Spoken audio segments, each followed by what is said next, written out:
I don't know motive. I don't know the motive behind this. Why he did something like this. And actually, I know him personally, and I have entertained him in Monza several times.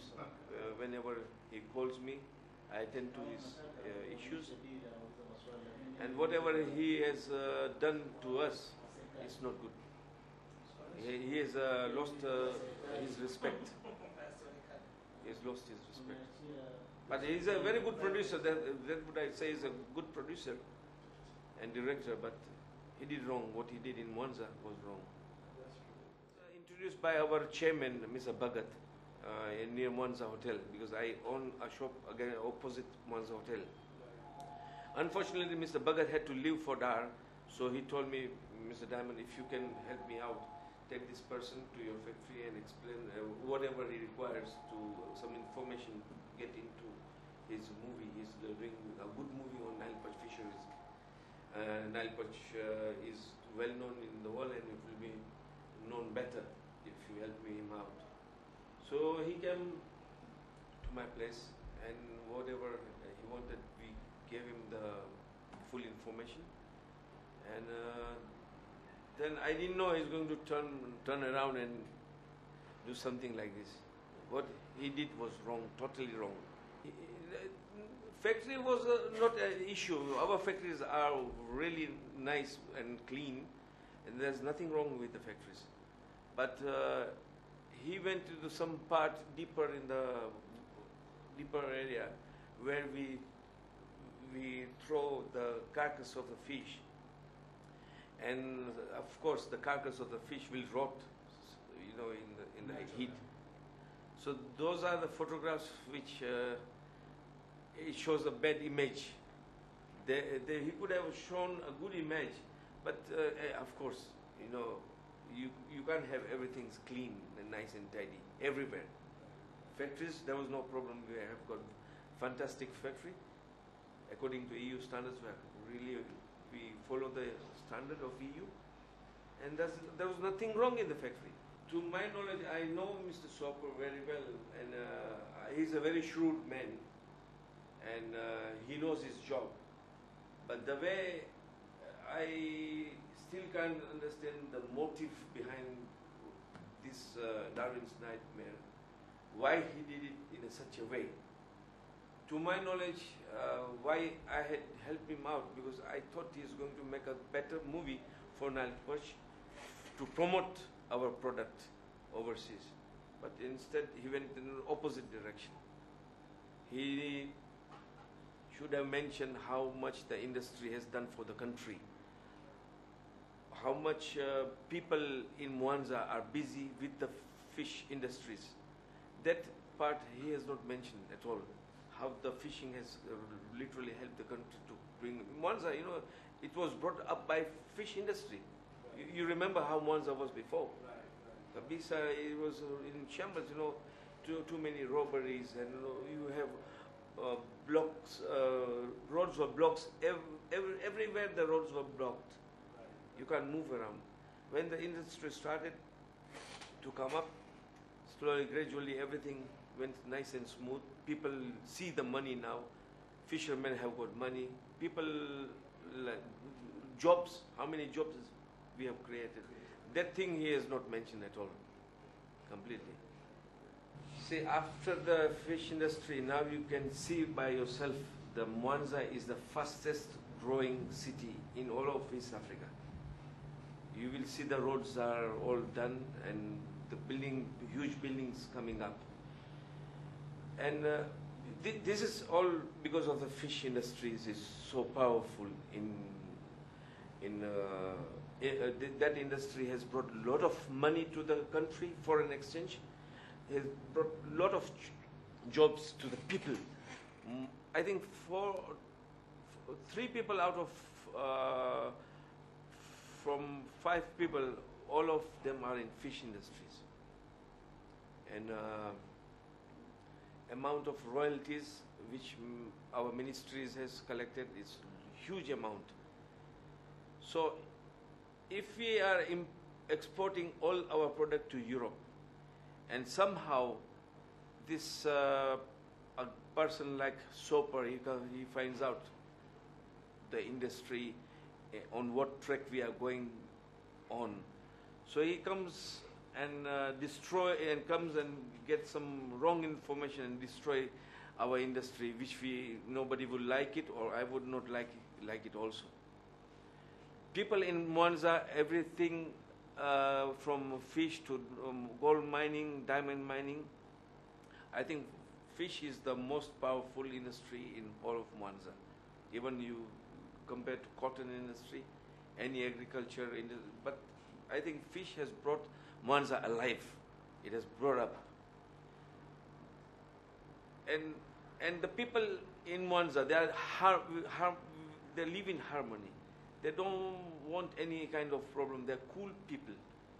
And if you want to have wrong information about Mwanza, I don't think anybody is existing in Mwanza who will talk anything bad about Mwanza. It's a beautiful country. It's beside the lake. Lots of opportunity. Lots of opportunity in Mwanza, and more industries will come up. Suppose like a ketchup industry, to make ketchup in Mwanza.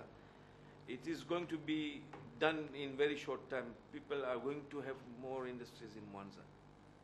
We have a export license to export most of the Nile perch fillets. But we are not allowed to export tilapia. Many people eat tilapia.